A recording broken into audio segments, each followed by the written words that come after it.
Ladies and gentlemen, Coffee Radio, please allow me to introduce to you one of the hardest working actors in Hollywood. This guy works so hard, I almost thought he was Jamaican. Jocko Sims, everybody. What's up, Jocko? What's up, DJ Maul? I'm good, brother. How are you? I'm doing good, man. I'm doing great.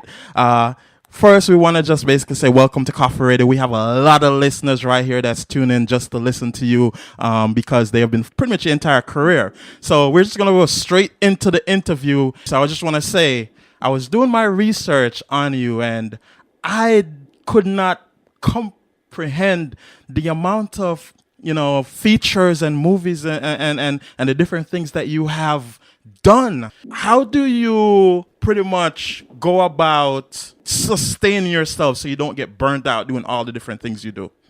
Well, first of all, I'm just gracious and thankful that I'm able to do something that I love.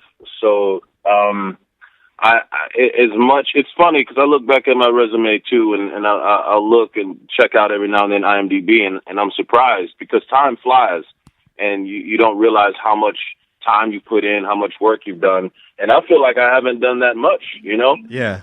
So I'm pretty far from being burnt out, but I do want to broaden my horizon a little bit. I want to change it up. And I'm getting into other things besides just acting, but other parts of the entertainment field as well. So far I'm having a good time and I feel really blessed.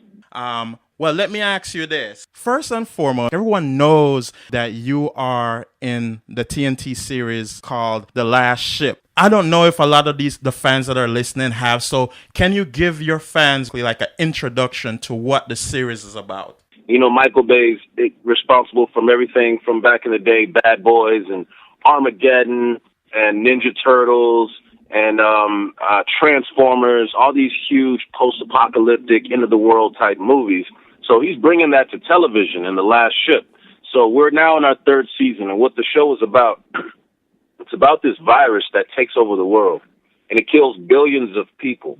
And we're on this U.S. Navy ship, and we're on this secret mission while this is going on for 4 months, but we have no contact with the outside world because we're doing this secret missile testing, and we have no idea what's going on. So we had this scientist on our ship that we were told was doing some scientific testing in the Arctic, but in reality, she was trying to come up with the vaccine.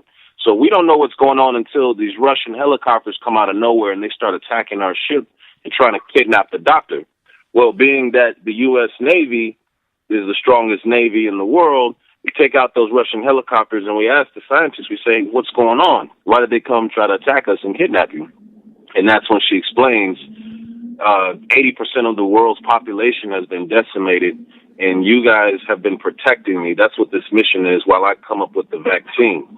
So from then on, it's insane. I mean, it's a thrill ride from there.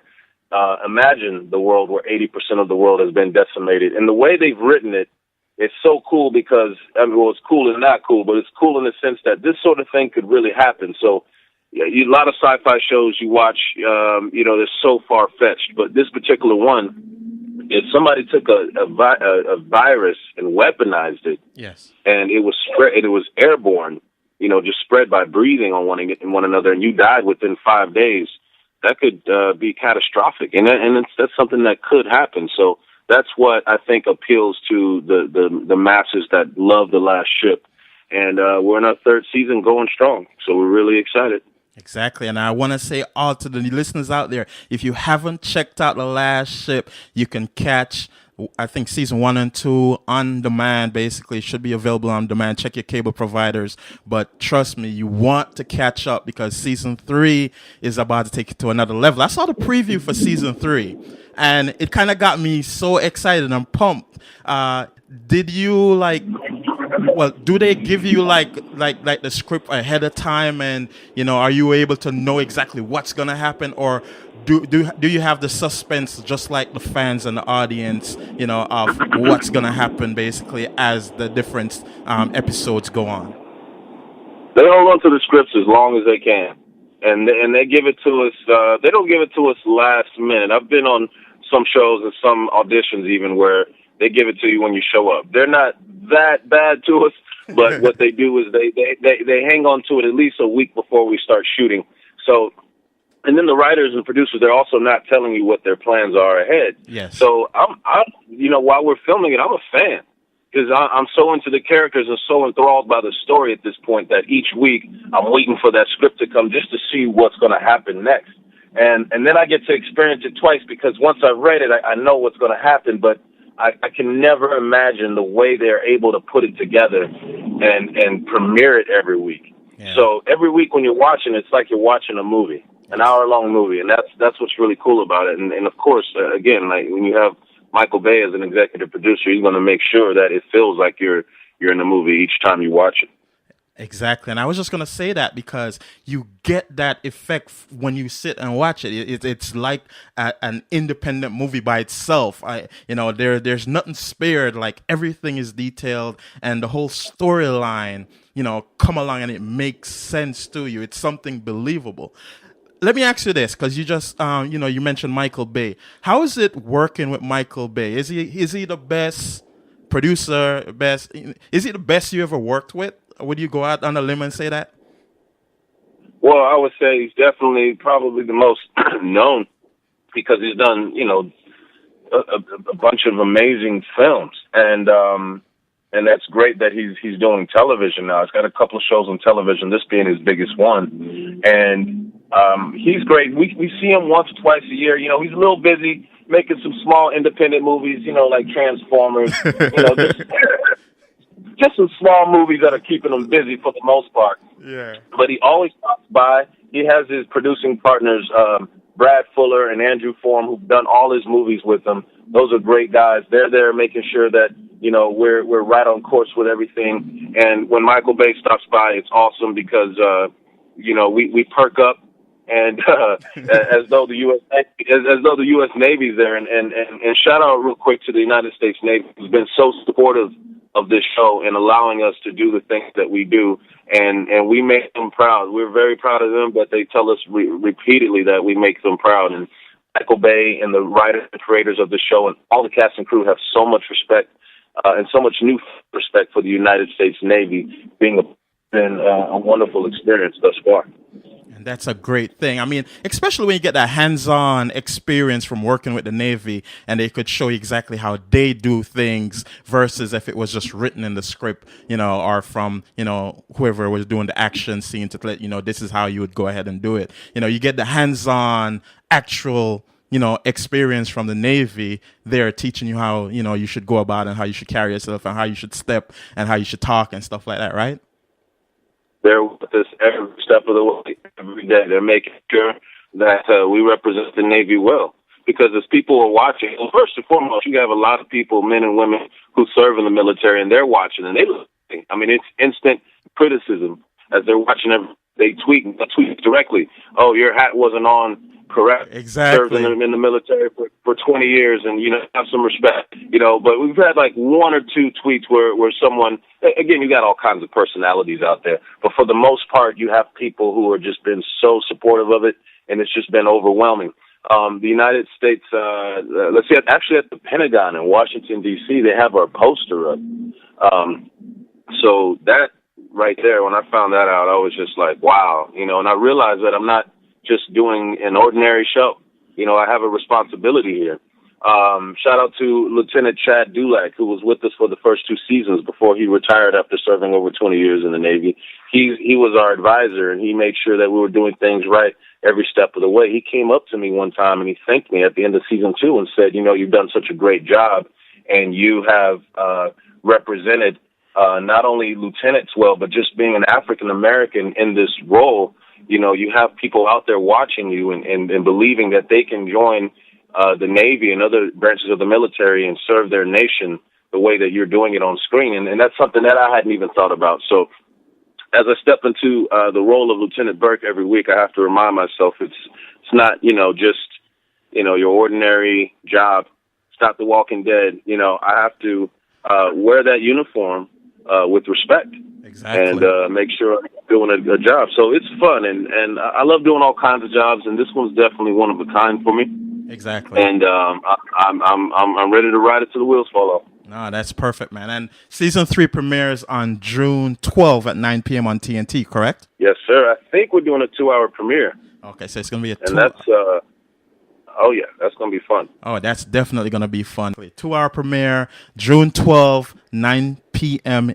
Eastern Standard Time on TNT. So please, if you haven't seen it, definitely get your popcorn ready, make it an event, and definitely check it out. All right? It's on Hulu. Season 1 and Season 2 you can find on Hulu right now.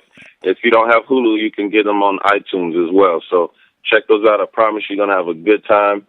Sit down, like you said, get some popcorn, call the family up, and get into the characters and the story. Perfect. Now, before you go, I have one thing I would like to ask you about, because I've seen you on Masters of Sex, and that movie, basically, that series. I absolutely loved it. Now, your character was killed off that show, right? Yeah, apparently, yes. I found out. I wasn't on screen, but yeah. Okay. How was the experience playing such a pivotal role in that particular series?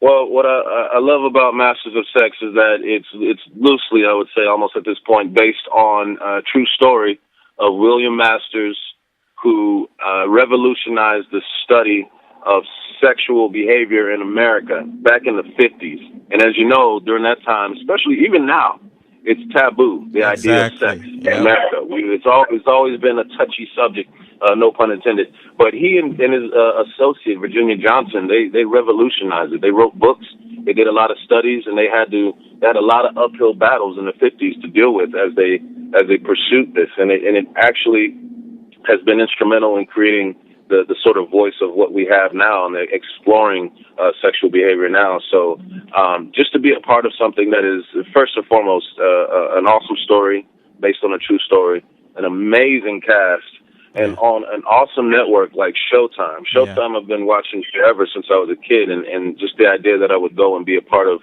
such a grand thing was enough for me, let alone to play the character that I got to play. And I think to this day, definitely one of my favorite characters, if not my favorite role that I've ever played, was Robert on Masters of Sex Season 2. That DVD's out as well. Exactly. Right. So definitely. Okay, perfect. So any other thing that you have going on as far as anything we could look for? We do know you have a comedy movie coming out soon, right? Well, just about at our scenes, I had some scenes with Maggie Siff, and those got cut out. But still, you guys should go support that movie. It was a great cast. We did a great job. It's called The Sweet Life with Chris Messina and Abigail Spencer. Okay. But what I'm working on right now, also, you know what, actually, what time does your radio show go off? It comes off at 10 p.m. Eastern Standard Time. That's perfect, because 10 p.m. Standard Time, my radio show starts, and it is called Apollo Night LA. And what we do is we specialize by putting the unsigned artists, music artists, on the map. I co-host sometimes with my mom. Sometimes she produces. Her name is Karen Sims. She started the show. I have Guy Torrey, the comedian, on, and artists send their music in, and we hear it for the first time, and we critique it. And the artists will call in, and if we like it, we'll applaud for it. If we don't, we'll critique it, and you'll hear gunshots. But we make it a lot of fun, man. Everybody's loving it. We've had Jamie Foxx on, Faith Evans, and In Vogue, people I grew up listening to. So it's really cool. And that's at 10 p.m. Eastern and 7 p.m. Pacific at ApolloNightLA.com. Tune in and watch us live. Perfect. And that's, again, just repeat that. You said that's ApolloNightLA.com? ApolloNightLA.com. Perfect. So everyone, definitely check that out. It starts at 10 p.m. Eastern Standard Time. Definitely check it out. I know I'm supposed to let you go, but I still got one more question for you, right?